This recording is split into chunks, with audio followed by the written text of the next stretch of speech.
Welcome back, everybody, to the Nerdcore Podcast. The podcast reviews movies and talks that nerd shit.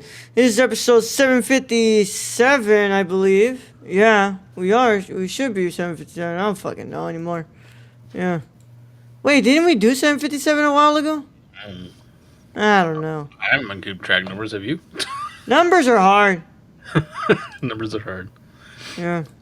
Welcome back, everybody. As always, this is Nerd kind of show lines for wonderful co-host Brad and Yoda. What's up, everybody? Welcome to a wonderful, wonderful Friday night. Friday night, live early and ad-free over on patreon.com/nerdcore. Before you can watch it tomorrow on Saturday at 12 p.m. Central Time.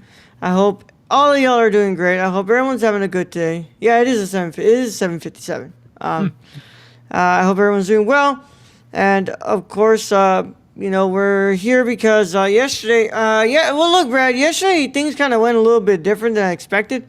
I get home and my good friend, Izzy James, Lone Star, New Texas Pro, new Lone Star champion, hits me up. He's like, hey, man, you want to come to the Lucha show with me? I'm like, okay. He's like, I can get you in. I'm like, okay. I was like, all right. I was like, okay. So I was like, Brad, looks like we're not doing a review. I was like, okay. Okay, yeah. It was like right down the street from my apartment, so I was like, fuck it, I'll go. Hey, why not? I ain't going to get in the way. Yeah. I understand that. He won his match, and yeah. He didn't defend the title. He just wrestled the match. So. Yeah, sometimes you don't have to defend. You just need to be out there wrestling. That's right. Pretty cool match. It was at a nightclub, Brad. How big was the nightclub? No, it wasn't big. Pretty big nightclub. Not that big. I mean, it's an independent show, Brad. They do them at high school gyms and everything. Yeah, that's true. Yeah, so, I guess wherever you can fit the ring. Yeah, the ring was on the dance floor. There you go. Did they have the disco ball above it? No disco ball. Damn it. But, it was pretty interesting to watch a wrestling show in a nightclub. That was the first time I've ever been inside a nightclub, Brad. And it was for a wrestling show. Yeah, well, there's not much other reason to go to a nightclub. Yeah. My ears were ringing after. Was the music that loud? Or the crowd that loud? No, music was really loud. I was like, damn, bro, my shit's fucking ringing, dude. But other than that, man, yesterday was pretty chill, and today, I streamed. I finished Last of Us Part 2. I'm nice. all done. All done, man. Are you severely depressed by that game now? Fucking crazy game, bro. Great game. Yeah, man, this was really good, dude.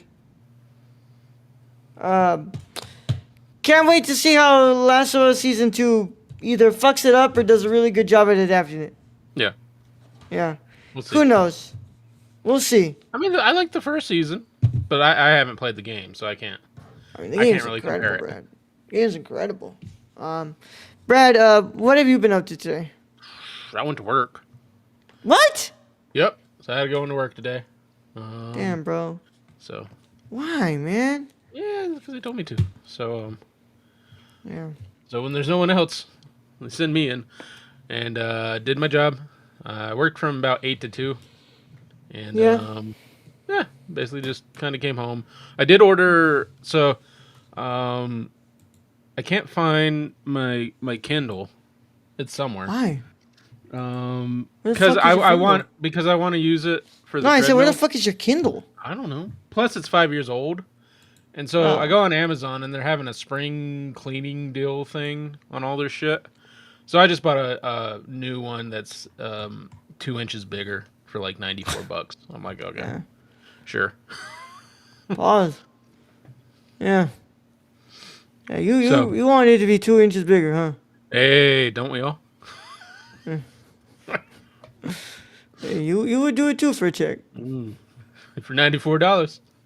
Yeah.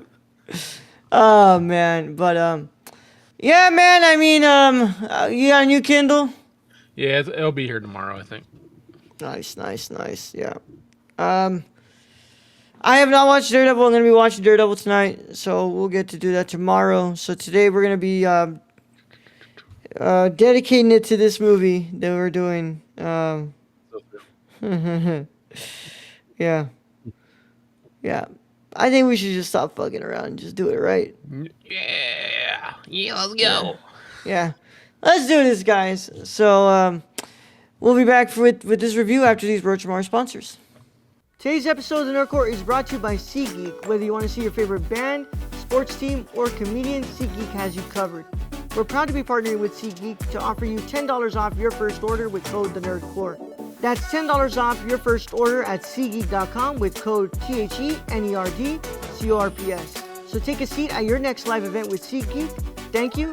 Now let's get back to today's video. All right, Brad, I'm going to go ahead and introduce this one today. So Sanshiro Sugata Part 2.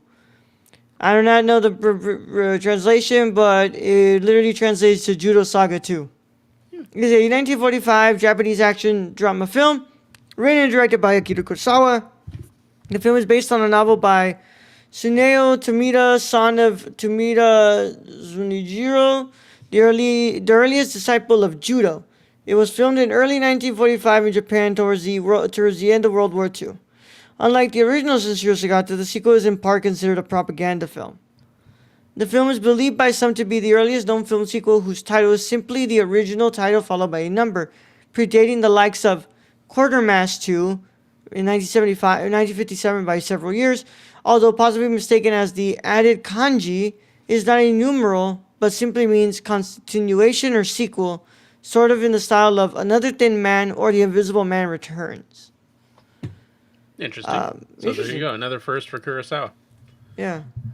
Starring Susumu Fujita, Denjiro Juguchi, Kokuten Kodo, and Ryunsuke Sugigata.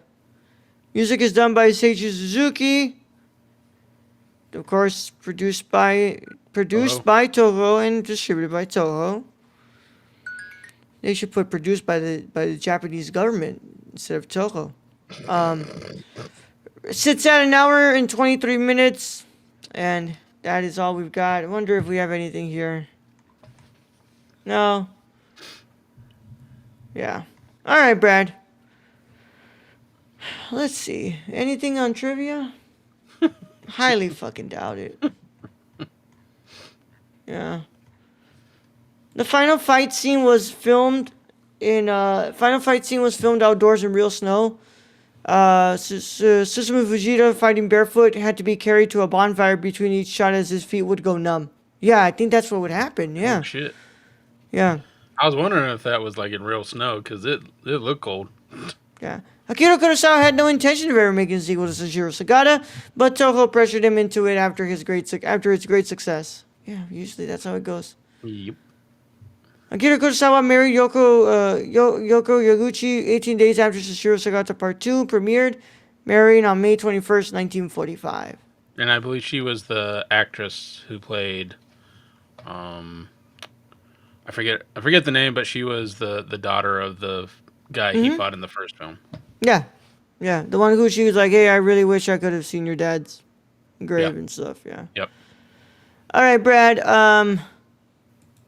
you can go first, Brad. I'll just start with this movie's rough. Like, in basically every aspect, and it's kind of it's not kind of, it is a downgrade from the first film. I really enjoyed the first film. The first film, I was just locked onto the screen the whole time. This film, you can tell Kurosawa's heart was not in this like it was in the first film. You can definitely tell that the Japanese government had their fingers in this and were wanting certain scenes put in. And, it's not great. It's definitely not my favorite film. I think, and here's the thing I like about the first film. I like the sound design in the first film. I like the music, and the editing I thought was pretty decent. None of that's in this film. No. It's all like I was telling you last time, Roll. Like you'll notice the editing where it's just like it's like clunky in certain parts. So, yeah, this film not my favorite. I can tell Kurosawa's heart wasn't in it, so it's not gonna get.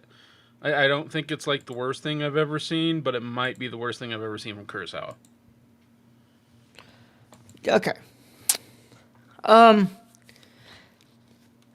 Okay, how do I say this? How do I start this? Quite frankly, I don't give a fuck where you stand on the political side, whether you're right, left, or in the fucking middle. This is the example of why state-sponsored propaganda films shouldn't exist. No government should ever have a say into what an artist should do. Especially an artist of the caliber of Akira Kurosawa. Now, but Because remember, if but remember, this is like his what second film? yes, but they did it because obviously they saw something in him after that first one made a fuck ton of money. Yep. So I'll say this. I have seen so many movies, and I hate saying that a director phones it in because no one ever phones it in. Let's be honest. People go there and they fucking work their ass off, and it's really hard to make movies, man. It's super fucking hard to make movies. But oh my god, at certain points of this fucking movie, does it feel like Kurosawa's like, I checked out. Said like, I checked out. I said, there probably at one point was a script that was probably Yeah. somewhat decent. And then Toho was like, well, you need it to be propaganda. And the Japanese government's kind of telling us it needs to be propaganda. Yeah, we need So to show rewrite how strong it. we are with How strong Americans. we are and how we need to preserve the Japanese way of life. Yeah. But we can't say there's the Japanese way of life. We have to say Japanese martial arts. And it's like, get the fuck out of here. Holy fuck, man. Can I It's just say, embarrassing, Brad. can I just say there are parts of this film that like I enjoy and that you can tell like if you look into future films, again, Kurosawa is a foundational director. You go into certain animes and films, like you have the two brothers, like who do karate, and one's insane and one's well, they're both insane. But anyways, like those are two like decent characters, and that's what I mean. I would love a modern television show of just Sanshiro Sugata going around and just beating the shit out of people because But that's like, what I like about that character. there's not much of a narrative on this one, Brad. No, they don't. They don't like. I mean, the first one, like I said, is much better. I like the characters in certain scenes. I don't like the whole boxing aspect. Like, oh, we got to put the Americans in there somehow, so throw in boxing. But like, you have characters in there, like the two brothers. I mean, I could definitely see them like in an anime as being the antagonist and him having to overpower them in a fucking snowy mountain, and it would be fucking awesome. And you'd get a whole backstory of that and a whole bunch of filler episodes like Naruto, and you'd lead up to that, and it would be cool. But in this time frame, an hour and 19 with a lot of propaganda thrown in there, you don't get that. You don't get that background of these characters that you would think, okay, so I know they're this guy's brother, but that's about it, and they're crazy. Yeah. Well, it's just fucking shit. And it's also, Brad, like, how much more do you have to put in there? Like, how much, oh, the Japanese way of life, Japanese this, and like, oh, how our government's so great. And I it's think like, you would have been fine had you done that original scene where Sanshiro Sagata beats up the American Navy seaman who comes and is beating up his rickshaw man. I think that would have been enough. You would have shown strength in that. Like, we're not going to take this bullying from the Americans. And then yeah. you could have moved on to the rest of what I think was somewhat good about this movie was like the brothers' characters, and you could have that whole storyline fill that in. I mean, and that's the thing about the first film is you did get a lot of background. I think in like the Sanshiro character, on like, oh, he's a character who like is very violent, but in order to learn the judo way, he has to come to terms with that, and he has to put that into the background, and he has to learn not to become so violent. And I think, there was a whole story in that first one. This one, it's just a mesh of some random parts and not fully fledged ideas.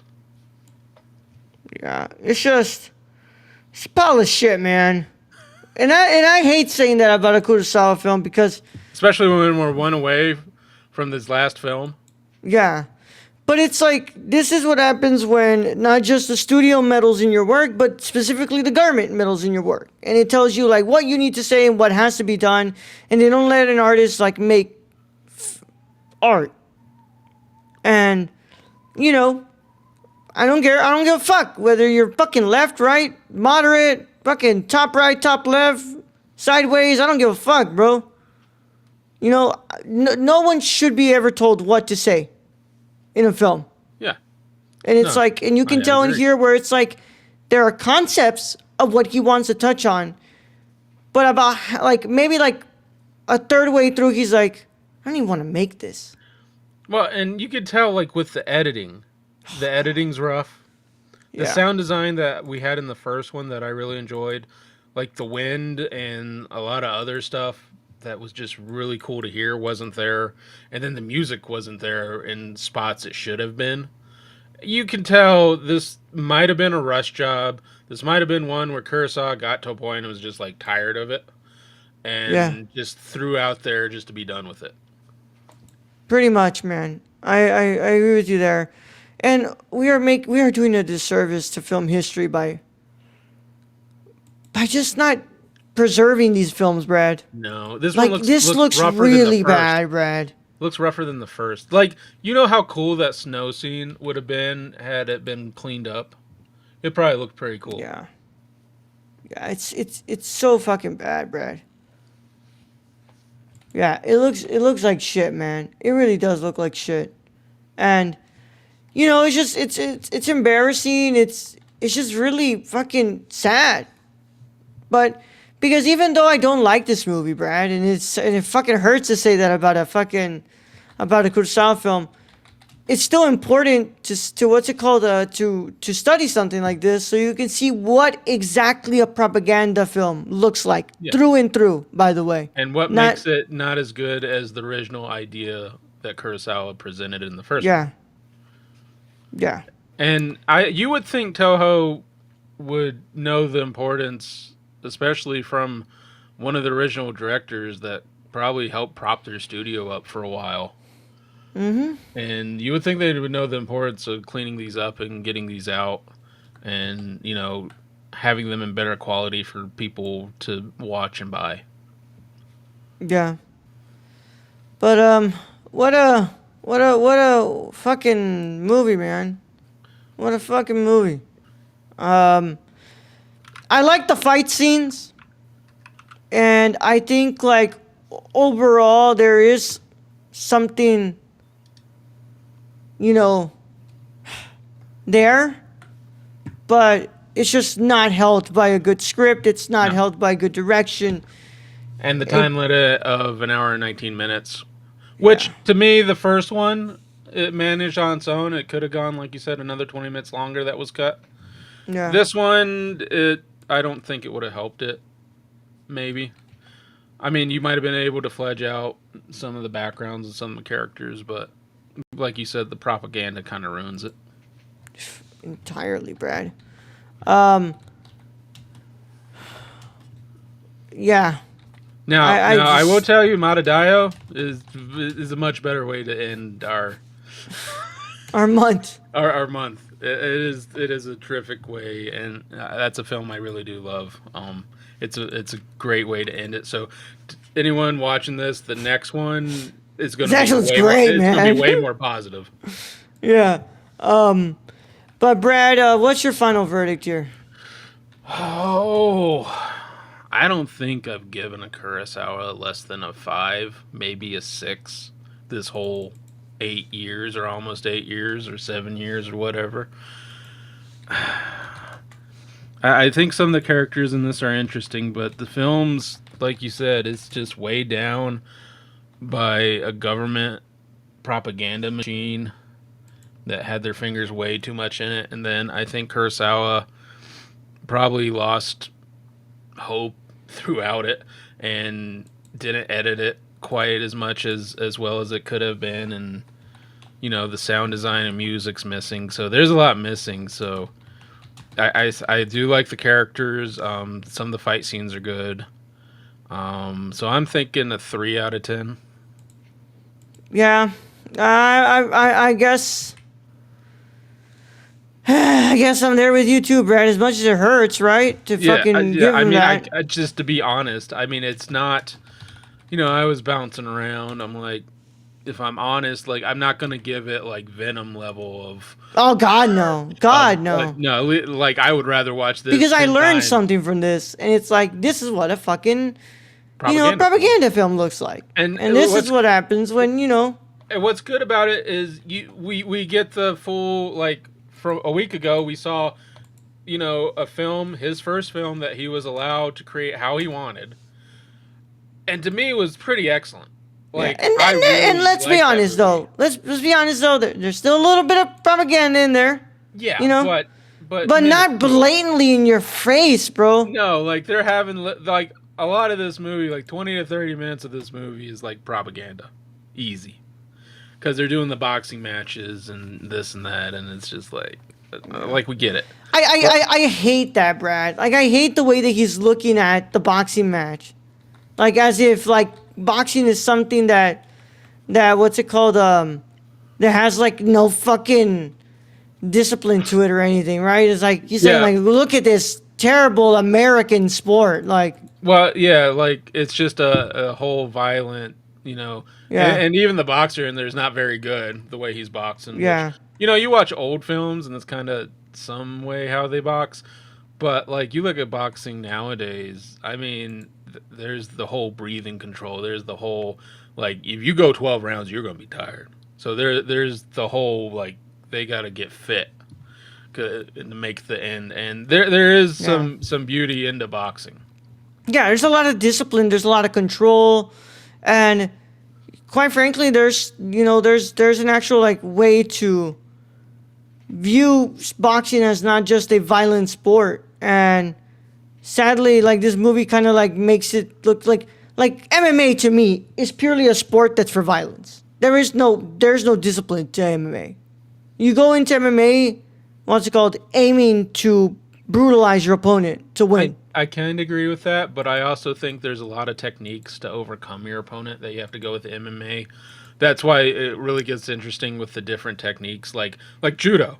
Like you have Brazilian jiu-jitsu in there, and I think the way they have to think about that. Now there's the ground and pound guys that yeah that's brutal, like the Chuck Liddells and Rampage Jacksons, but you Yeah, got the guys in there that know like Brazilian Jiu Jitsu and like get their opponents to tap and all that. There is some of that in there, like thinking, but you're right. A lot of it is pretty brutal, especially original like UFC MMA back in the oh day. yeah, when there was no rule, but just like hey, There was no weight categories. Like you yeah, had Tank Abbott who was just beating the shit out of little people.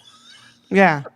To me, that's just it's brutalization, Brad. It's like it's fucking Yeah. terrible. Yeah, but yeah, yeah.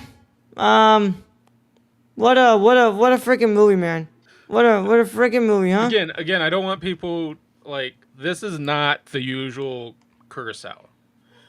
I think 99% of Kurosawa we've reviewed has been good to great to perfect. Yeah, And I think you'll see that with the next one, Matadayo. So stay tuned to that one because that is one that I actually like. Like when I watched that the one time. I really loved that film, and it is to me like the perfect send off. And I think Kurosawa knew it was like the perfect send off to his career in a way. yeah, And so that one will be enjoyable to review. This one, I think you're right, Raul. The government got their sticky hands into this and just kind of ruined the whole idea of that first one that we saw. Because that first one to me was pretty excellent. And I think had it been cleaned up a little, and maybe if we had that extra 20 minutes, it'd probably be perfect. yeah. But yeah, man. I mean, it's just yeah, it's not good, man. It's 3 out of 10 for me. Easily the worst Kurosawa film I've ever seen, Yeah, this is and I bottom of like the the list. fucking and I like the documentary about the I horses. like the horses. The horses compared to this, like beautifully shot and edited. You can tell. That's what I say. Like I'm not saying like Kurosawa didn't care about this, but there came a point where I think Kurosawa was done with the project, and he just Yeah. wanted to get it out of his hair. Well, Whereas I wish I knew what he. You can tell with the horse film, he fucking enjoyed every part of that film because like the editing and the sound and all that. Like there's no dialogue, but hey, it's the horses. Yeah. You can tell he enjoyed making that film. Yeah. I was gonna say, like, I wonder what it says in his biography about this one. Yeah, we need to probably we can look something up. I can go because I Pick get up my your book. because it's well it's on my Kindle. my Kindle. So when I get my Kindle tomorrow, I can look at it and we can talk about it on a Dio review. Yeah. So Yeah. Well, I wish you had your Kindle, man. yeah. So it'll be here tomorrow, and Yeah. I'll plug it in and I'll download that book again and just I'll see what he has to say about this if he has anything to say about this because there are some movies where he just doesn't like mention at all. No. I wonder if this would be one of those. I feel like he mentioned Sanshiro Sugata because that was his first film, but maybe he just I don't remember much of this, but it's been a while since I read that. Yeah. Well, Brad, that concludes our review of Sanshiro Sagata Part 2. And, of course, thank you guys so much for joining us. As always, keep up to date with us on nerdcore.com, Twitter at the Nerdcore, Instagram at the Nerdcore, Letterboxd at the Nerdcore, TikTok at the Nerdcore, Patreon.com/Nerdcore. Discord link is in the description below where you can talk to us about your hate of propaganda films as well. And, you know, there's still modern propaganda films, guys. And one of them is called Top Gun Maverick. You know, it's pretty propagandist to me, if you ask me. The movie's pretty propagandist. But at least this movie has the fucking balls to talk about its enemy, whereas, like, you know, Top Gun Maverick doesn't want to say who the fuck is the rival nation. Mm-hmm. You know? Yeah.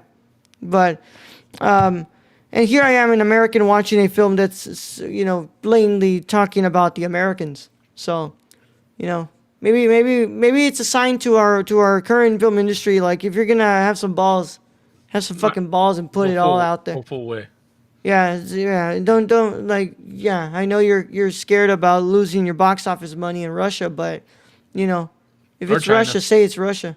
Or you know, China. if it's China, say it's China. Fucking pussies. But We need Raul to make movies. yeah, That's what I'm saying. yeah, so they can make $1 because yeah. Hey, Yeah. it ain't always about making money. It's about getting it on those people's eyes to see. Yeah.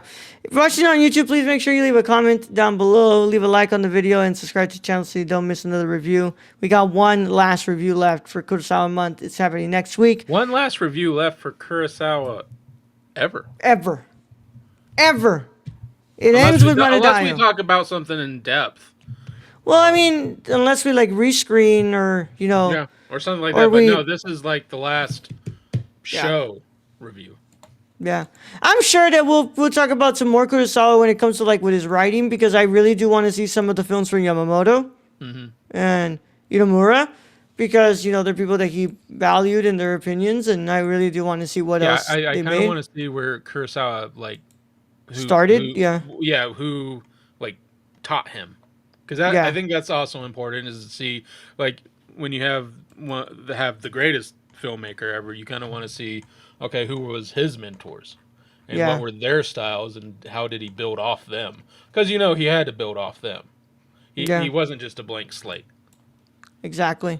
So I would imagine that Amma is the one that I really do want to watch, and I'm the one that, you know, is from Yamamoto. But if it's hard to find some of Kurosawa's work, imagine fucking finding Yamamoto's work. Man, I don't know. Toho, like you said, Kurosawa was, you know, with the Japanese, he was kind of thought down upon or talked down upon because of his overly Western ways or ways of filming. And, you know, maybe Yamamoto's wasn't like that, so Toho is a little more agreeable to showing and preserving those. Yeah. But who knows, Brad? Where we'll find out. But as always, make sure you subscribe to the channel, click the notification bell, and I already said that. So if you're listening to us on your favorite podcast app, make sure that you that you follow us on there and you leave us a 5-star review. And make sure that you also fuck. I guess the sounds of the movies. This shit is fucking throwing me off. Yeah, and yeah, just follow us. Leave a 5-star review. Thank you to our patrons that make it possible. We love you guys. Thank you to our executive producer Shane. Where can you find him, Brad? You can follow our friend Shane at twitch.tv/SXRK. XSRK. Sorry, dyslexic. You can follow him on Twitter at thriftedil or go buy something from the Suppy God at dpop.com/PrisonCityVintage. Yeah. Oh, you can find Horse on YouTube. Of course, you can find it on There you YouTube. go. Yeah. Go watch the horse movie. Yeah. No, Horse is in Yamamoto's Horse. Which is the one that. That's right. You thought you meant the Kurosawa horse movie. Kurosawa assistant directed this one, and he wrote this one, but he went uncredited on the writing, which is usually what happens when you're a first time, filmmaker. But yeah,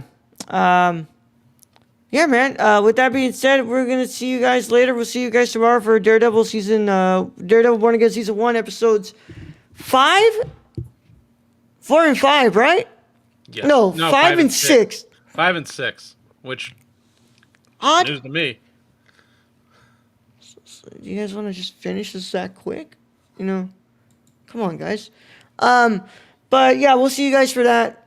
But for now, thank you so much for joining us. We'll catch you on the next one. Brad, send them out. All right, our only main host as always. Thank you to our listeners, our Patreon supporters. We appreciate each and every one of you. And in this episode, don't let the government touch your movies. Young Yoda out. Hell no.